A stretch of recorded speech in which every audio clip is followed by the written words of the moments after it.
আজি মই লৈ আছোঁ আন এক নতুন ভিডিঅ'লৈ। আজি মই আলোচনা কৰিম অসমীয়া ব্যাকৰণৰ কিছুমান বিপৰীত শব্দ। বিপৰীত শব্দ বুলিলে আমি এটা শব্দৰ ওলোটা অৰ্থ প্ৰকাশ কৰাকে বুজায়। গতিকে এতিয়া আমি আলোচনা কৰিম কিছুমান বিপৰীত শব্দ। ১ নম্বৰ অকৃতজ্ঞ। ইয়াৰ বিপৰীত শব্দ হৈছে কৃতজ্ঞ। ২ নম্বৰ অভিশাপ। ইয়াৰ বিপৰীত শব্দ হৈছে আশীৰ্বাদ। ৩ নম্বৰ আদ্যৱন্ত। ইয়াৰ বিপৰীত শব্দ হৈছে দৰিদ্ৰ। ৪ জীৱন। ইয়াৰ বিপৰীত শব্দ হৈছে মৰণ। ৫ নম্বৰ আবাহন। ইয়াৰ বিপৰীত বিসৰ্জন। ৬ নম্বৰ মৌখিক। ইয়াৰ বিপৰীত লিখিত। ৭ নম্বৰ সুখ। ইয়াৰ বিপৰীত দুখ। ৮ নম্বৰ পাপ। ইয়াৰ বিপৰীত পুণ্য। ৯ নম্বৰ প্ৰস্থান। ইয়াৰ বিপৰীত প্ৰৱেশ। ১০ নম্বৰ উজনি। ইয়াৰ বিপৰীত নামনি। আকৰ্ষণ। ইয়াৰ বিপৰীত বিকৰ্ষণ। উন্নতি। ইয়াৰ বিপৰীত অৱনতি। টান। ইয়াৰ বিপৰীত সহজ নাইবা কোমল। প্ৰাচ্য। ইয়াৰ বিপৰীত পাশ্চাত্য। ১৫ নম্বৰ পাহাৰ। ইয়াৰ বিপৰীত ভৈয়াম। ১৬ নম্বৰ অমৃত।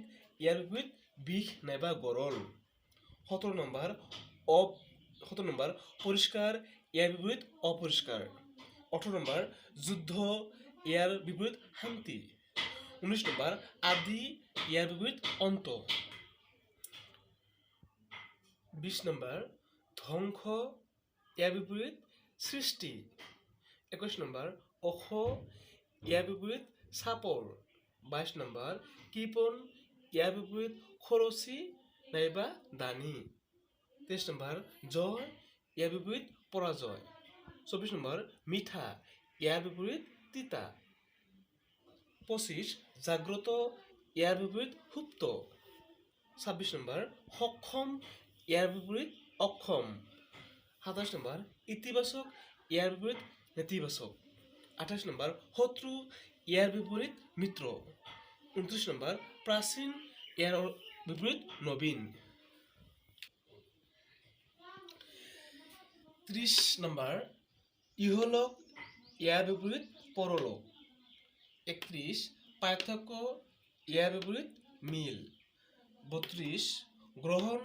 ইয়াৰ বিপৰীত বৰ্জন। ৩৩ আশা। ইয়াৰ বিপৰীত নিৰাশা। ৩৪ গুপ্ত। ইয়াৰ বিপৰীত প্ৰকাশ। ৩৫ প্ৰশংসা। ইয়াৰ বিপৰীত নিন্দা নাইবা তিৰস্কাৰ। ৩৬ হৰ্ষ। ইয়াৰ বিপৰীত বিষাদ। ৩৭ লঘু। ইয়াৰ বিপৰীত গুৰু। ৩৮ গহীন। ইয়াৰ বিপৰীত চঞ্চল। ৩৯ ঐক্য। ইয়াৰ বিপৰীত অনৈক্য। ৪০ ভাল। ইয়াৰ বিপৰীত বেয়া। ৪১ সুন্দৰ। ইয়াৰ বিপৰীত কুৎসিত। ৪২ উত্তম। ইয়াৰ বিপৰীত অধম। ৪৩ জন্ম। ইয়াৰ বিপৰীত মৃত্যু। ৪০ ইহলোক। ইয়াৰ বিপৰীত পৰলোক। ৪৫ পৰোক্ষ। ইয়াৰ বিপৰীত প্ৰত্যক্ষ। ৪৬ উচ্চ। ইয়াৰ বিপৰীত নীচ। ৪৭ উপকাৰ। ইয়াৰ বিপৰীত অপকাৰ। ৪৮ সপোন। ইয়াৰ বিপৰীত দিঠা। ৪৯ আন্ধাৰ। ইয়াৰ বিপৰীত পোহৰ। ৫০ নম্বৰ দিন। ইয়াৰ বিপৰীত ৰাতি। Thank you for watching. Please subscribe and share my channel to get more videos.